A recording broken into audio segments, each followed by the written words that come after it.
My name is Mitchell Davis, and I have been a book publishing entrepreneur for a good part of my life. And I am the founder of Million Memory Project, and am very excited. Our first project we're kicking off is here in Spring Creek with the Appalachian Memory Project.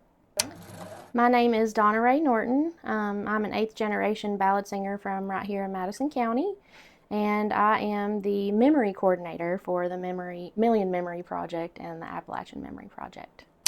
Well, I think what one of the big inspirations for it was helping my friend Tom Hare publish his book. Tom is an 82-year-old. He moved here to the mountains back in 1989 and is a remarkable storyteller, raconteur. And one day when he was telling a story, I just told him that he should write some of these stories down. And Tom is, he's not a writer. He has never been a writer, but he was able to get these stories captured, and we were able to turn them into a pretty interesting book of like his stories. And I think I don't know, it just sort of sparked for me this idea that there's a lot of stories and a lot of people that are never going to write a book, but that does not mean that their experiences aren't worthy of being published in a book. And so it was like, how could we try to lower the bar of participation in terms of storytellers and people who had memories who could end up with those things published? That really kind of started it. And then as I started down the path, I realized that oral history, the software for oral history, has really come a long way in terms of being able to turn spoken content into transcripts and things like that. And so I was like, well, if we could get people in a natural environment and just let them tell their stories and also allow them to share images from their past, that we could put those two things together in a really interesting way. And in the case of Appalachian Memory Project, it's really about publishing community memory books, and this will be our first attempt at that. Being an eighth generation ballad singer, I've kind of been exposed to the stories of my family my whole life, but I've sort of had I guess, the luck of the draw in the whole, like, being able to go back and, like, see those things, on video or on record or whatever. And so it just feels really special to me to be able to, like, help offer that to people who might not have their, families, like, their families maybe are not known the way that my families are and that sort of thing, but that doesn't mean that their stories aren't just as important as mine are. And so, like, when my mom passed away in 2021, I did a lot of like, looking through the archives at Mars Hill University, and watching videos with my mom in them and just sort of listening to her voice and that sort of thing. Um, and so that was just really, special to me to be able to have that opportunity. And then I started thinking about other people, in that way. And it's kind of sad that, some people just may not have that opportunity. But also the fact that Cecil Sharp came through the mountains in 1916 and recorded several songs from my ancestor, Mary Sands. And I was able to find that written in a book at the library at Asheville High School when I was a senior. And so I started looking through there, and I was like, wait, this is talking about Madison County and, like, Wallen, Ray, Norton, Chandler. And I'm like, I think these are my people.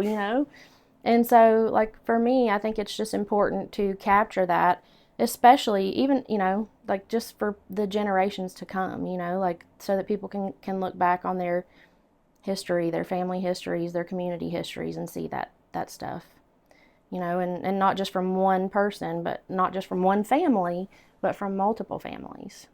And so for me, it's just special to have to be a part of it in that way. So Mitchell and Farah moved here.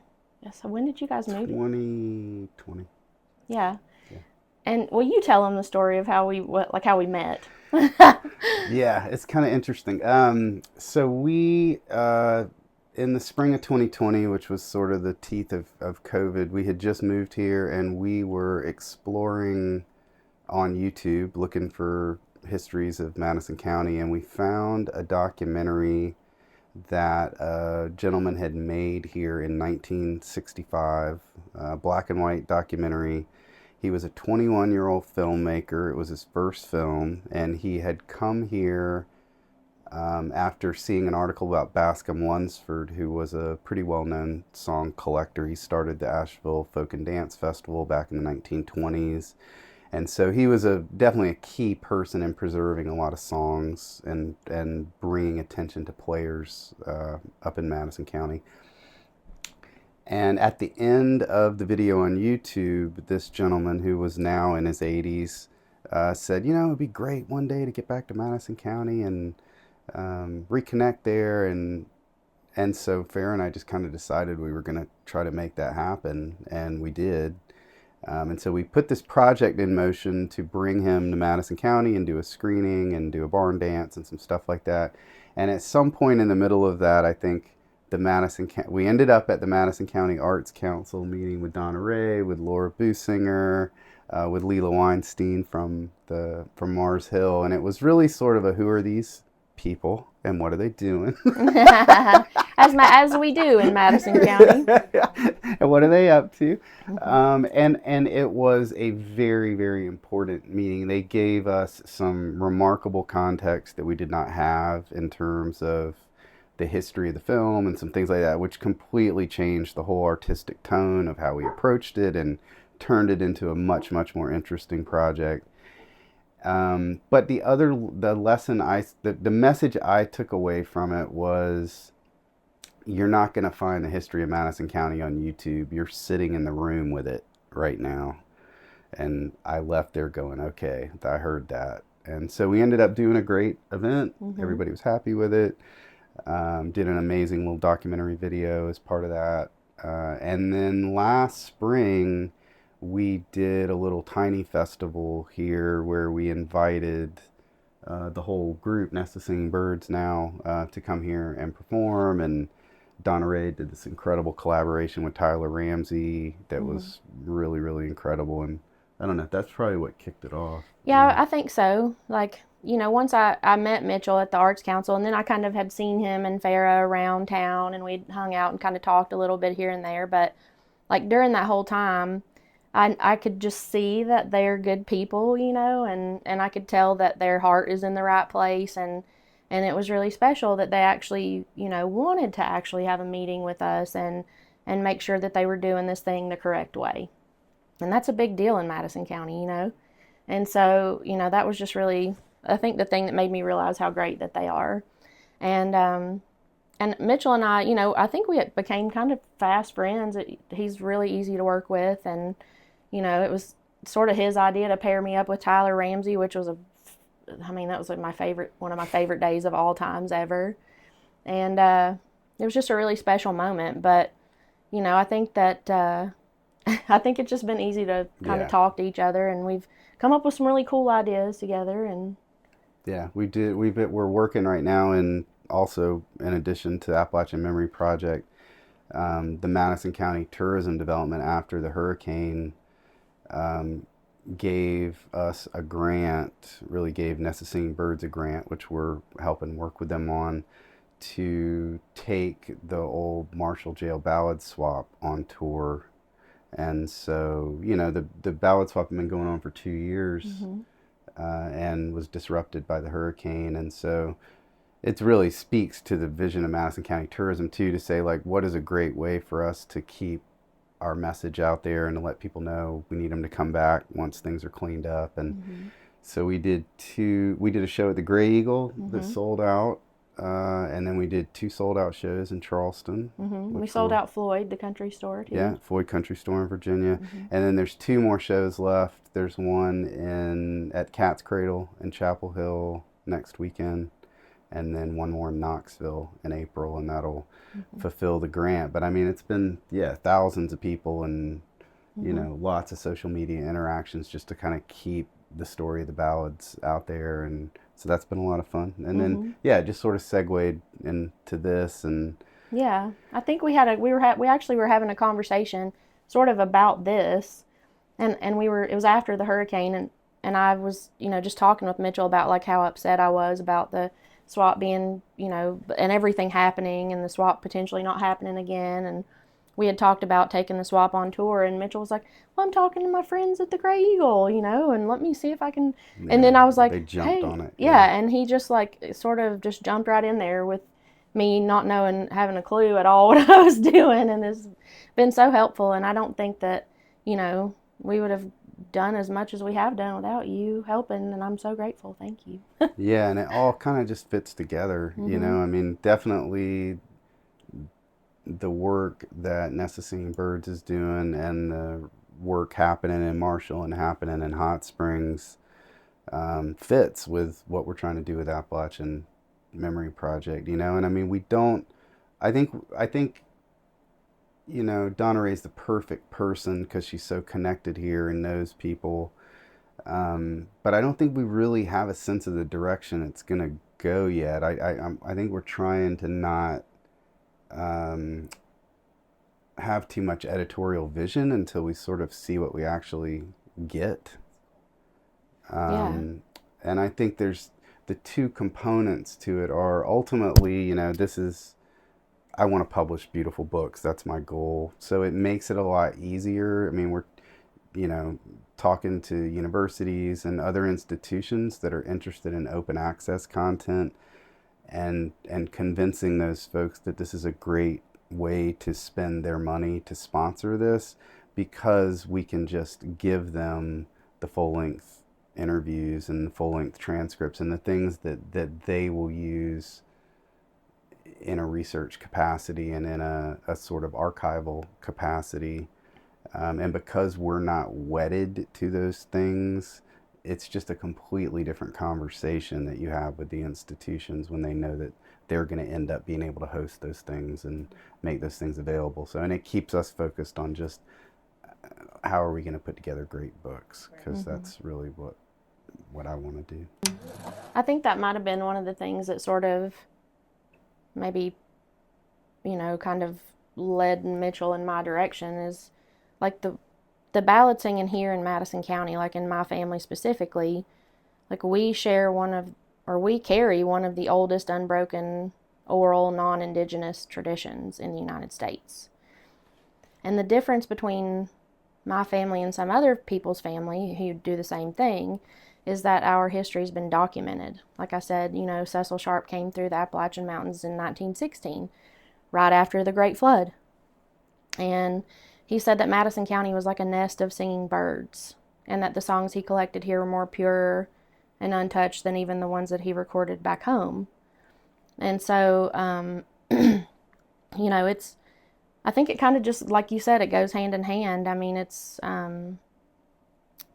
just the storytelling aspect of it. I mean, we don't just sing ballads, which a ballad is a story told in song, but we also share the stories of our family, and that was always really important. And I think that's a really important thing all over Madison County. It's not just in Sodom, where I'm from. I learned that in Spring Creek when we were, doing our first set of interviews.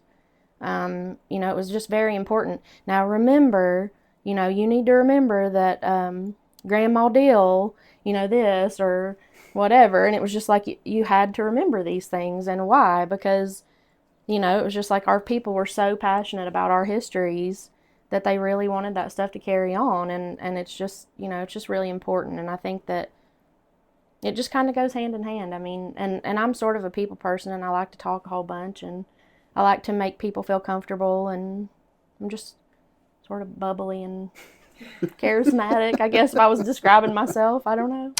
I think that, there's always that stereotype of Appalachian people being ignorant, like just from Hollywood. You see that in the films, And so I think one thing that I would, if I was looking for a goal, it's not really a goal though, but it's just to let people see that we're the same as everybody else. I think the idea is to use community centers, and I don't think this will ultimately be just Spring Creek Community Center. We've already had conversations about doing this at some other community centers. It could end up in libraries. I think any public space that lends itself to a community coming together, I think ultimately can be a host of one of these.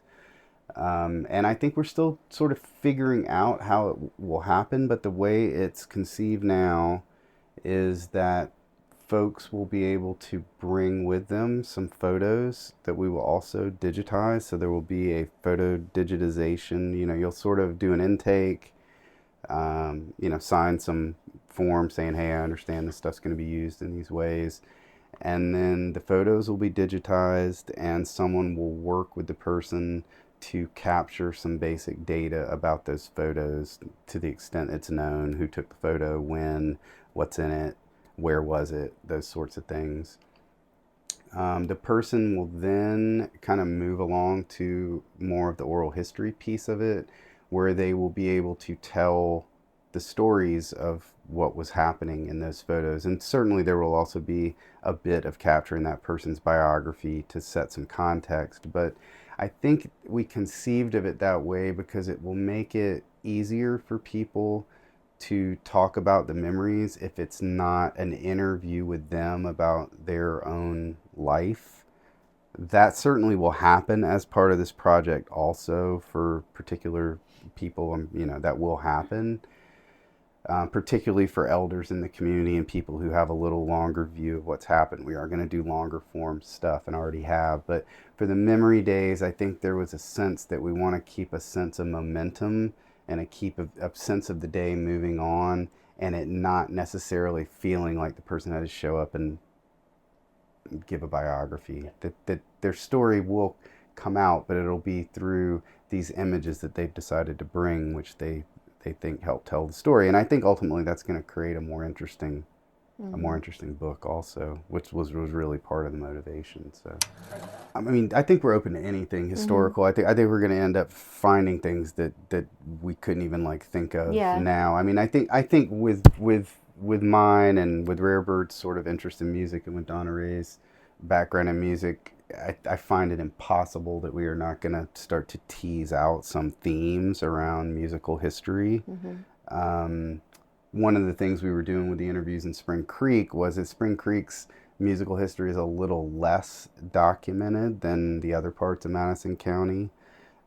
So trying to figure out players and venues, and definitely the resounding theme was that, churches is where the music happened, churches and porches, and we were trying to tease out a little bit, but it was mostly the same from each person, or none. Yeah, it was none, or church pretty much was it, or porches, which is, I guess, would have been common though, back in the day. Definitely, yeah. And Art They'll Go Forth, we know there are some players from here that are still talked about as being legendary. So I think I find it hard to believe that we won't end up teasing out some musical themes, but I think it's more just a process of discovery, I think. Yeah, because like I said, my family's known for this one thing, but there might just be somebody else out there that has this really cool thing that we have no clue about. Yes, I expect that this will evolve. I think the initial motivation was to make sure we had people that could work on memory days. In the case of Spring Creek, and I imagine this will happen in other communities too, we also have digital images that we have captured and will capture more of that will be dealt with not as part of the oral history. So there will be a different image library that's being created. So a lot of it will be around learning the skills to capture images and oral histories, capture the data around those images and oral histories that will make them discoverable, just being able to enter metadata and understand context and provide context. So there are some, kind of technical things of knowing how to use the software, but there's also being able to sit with someone and get them to provide you that context. So I think hopefully the expression of it will be a sort of a nice blend of right brain and kind of left brain skills that will make the process of gathering all this information more efficient. Yeah, I think that's where we're starting at least. And then we'll just have to see. I think curiosity and definitely somebody who's interested or yeah, Curious, yeah. self-motivated. Self-motivation has, in my experience, been the number one aspect of success and everything else. So I think we will definitely be looking for that. I just kind of feel sort of, I didn't realize that my family was a little different, you know. When I was a kid, I thought that everybody's family picked on the porch and like sang, and everybody came over and had supper when they were done working in the fields and things, and you know, I just thought that was sort of normal. But like, I think the main thing was that music was just a part of my everyday life all the time. I mean, there was somebody singing, playing music, you know, and not just ballads, but like my Uncle John played in a like he played the steel guitar. He had like the stand up thing, and he would, you know, do the things and stuff with the things and stuff. And so, I mean, just music was around me all the time, and I think that it really didn't, you know, quite hit me as hard though until my mom passed away. And then I really sort of realized that, you know, like I didn't really inherit any land or money or a house or anything like that. And so, like, this culture, this way of life that I was, you know, brought up in is my inheritance, you know. And so it's just sort of all of it for me. Like every single bit of it shaped my life. Like my dad's side of the family was more about the meeting house songs, which are the church songs. And my nanny would say, I don't know why you want to go do that old hollering, no way, you know. And so I heard all those old meeting house songs over there, and Sunday supper and stuff like that. But then my mom's side of the family was more of the steel guitar and the ballads and the fiddle playing and the old time and the bluegrass and stuff. And so, but it was sort of mixed in all together, and it's just all of it, the whole thing. It's just part of who I am. It made me who I am today, I think. That's another thing that's so special about this project for me. Like, you know, I hope that it will sort of bring out that feeling that I have in some of the From people other who come and people. do this, Yeah. you know, and even in the people who are interviewing the people who are bringing the photos and talking about their histories. Yeah. Like, It's that's, a process. I think we've talked about that a lot with the memory days, that like people need to leave it feeling like they've had some sort of catharsis, you know, and like feel good about it, and have watched other people from the community walk in before them and after them and go, yeah, something pretty special happened in there today, you know. It'll take some time, but it'll get there, yeah. yeah, oh, it will. It's going to get there. If I have anything to say about it, it will. Well, I think book publishing from its start has mostly been focused on authors and focused on writers, individual authors and writers. That doesn't mean there aren't anthologies and there aren't compilations. Of course, there have been those things. But I think the ability to approach this, first of all, with a process like I just described for Community Memory Day, which is a community event that is going to let everyone feel like they're in a community while they're telling their stories. And then to use oral history, you do take out of the process having to channel that into fingers hitting keys or a pen. Like it is going to be a more natural voice. And the challenge, I think, for Million Memory Project as a book publisher is to capture and keep that voice, but move it to a different kind of medium, and to be attentive to what the collection of all these stories is also saying, so that the book is put together in a way that also captures a little bit of that. So it seems like the book should have a community voice rather than be a lot of individual voices that just happen to all be published with the same spine. People have done books where you get multiple submissions and things, but I think I hopefully what we're doing is expanding that to people that otherwise wouldn't have participated in a book publishing process. I think that's going to be the biggest thing. Is it's just a different, a wider circle of participation. I think the first step will be how we go from Spring Creek to the rest of Madison County, which I think can be contemplated within really the effort we're having now. And I think then we have to see our is it working? Are other people who can help it grow impressed with what's going on? The full length transcripts and interviews, are those something that research institutions are finding value in? I mean, there's a lot of questions to ask before we even know if it's worth expanding, I would say. But assuming we get most of those things right, I think the Appalachian Memory Project allows for expansion. I mean, really, from Alabama up to Maine, really, if it follows that progression. So I would expect hopefully that to happen if it starts to work. I think people are already talking about it though, because I'll tell you more about this whenever we get finished. But I spoke with someone about this project when I was in Wilkesboro on Saturday. Yeah. And she was like, "Oh yeah, I heard about that." And she works in the library system. And Yeah. so people are talking about it. I mean, Yeah. I think it's interesting, and I think that it's definitely something that, because people are really proud of where they come from, Appalachian people especially. Yeah, and I think I've had a history of working with public libraries and with and trying to.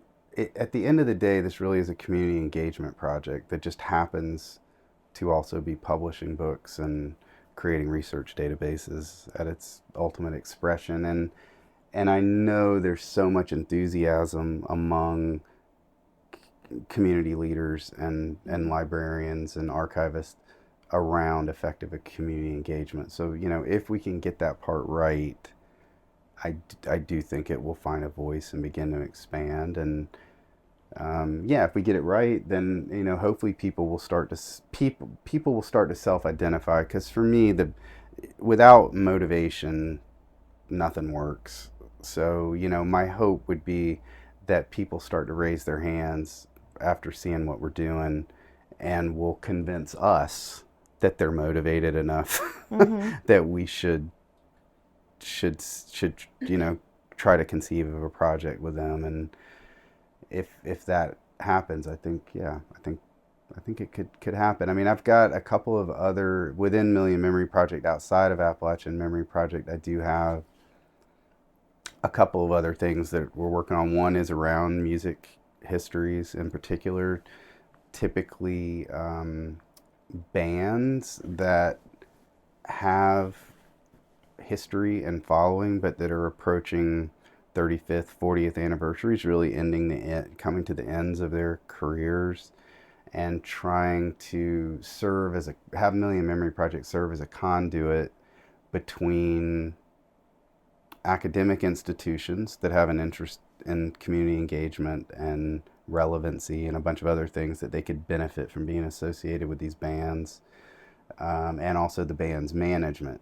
I don't think either of those parties on their own is going to be motivated enough to go out and do this. But I think if we can be a conduit that lets the fans tell their story alongside the band telling its story, you can create a set of, I think, very, very interesting regional archives and books around that, and capture the history of these bands that touched a lot of people's lives, but that no one's probably going to show up and do an archive of if somebody doesn't step up to try to help make that happen. So, and then same thing with kind of telling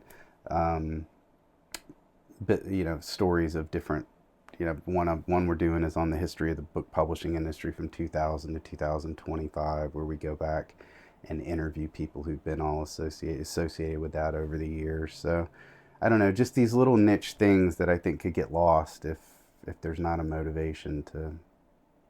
I love the interview, talking to the fans.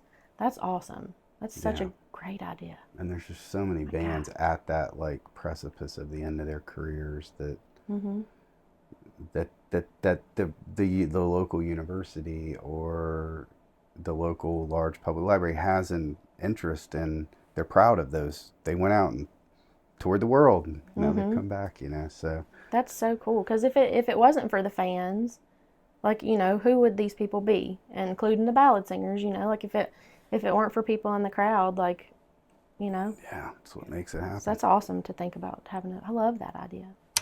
We are aware that it's not a really natural thing to want to show up and tell a story like this. So being aware of that, we are trying to conceive of these memory days in a way that is as comfortable as possible, and really just giving people a chance to talk about things that are important to them, Hmm. and that there is no right or wrong, and there is no like performance. It's Yeah. just we want people to feel comfortable, and we want them to leave feeling like they accomplished something, and make that simple for them. Hmm.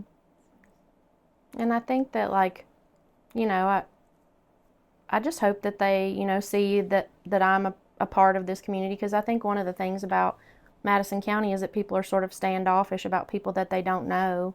And I thought, like, that's one of the things that's cool about having Mitchell and I do this together, is like, I am of this place, and I do trust him, and I feel comfortable with Mitchell, and I feel like there's really no better person, to do something like this with, to preserve community here in Madison County. I would say there's nothing technical that would stop anyone from succeeding at this, at the internship. Yeah, I think that technologies change. The technologies we're using are simple and Mm-hmm. easy. And this is more about attitude and enthusiasm and curiosity, and being at the beginning of something that could become something real. And if I'm a big fan of properly channeled ambition, and so someone who's just looking to do something new, do something different, and it maybe have a potential to be something bigger. There's Mm-hmm. not much to lose. And I think you have a pretty good team of people who are going to be willing to help you learn. Mm-hmm. Like, if I can do it, you can do it. Definitely, yeah.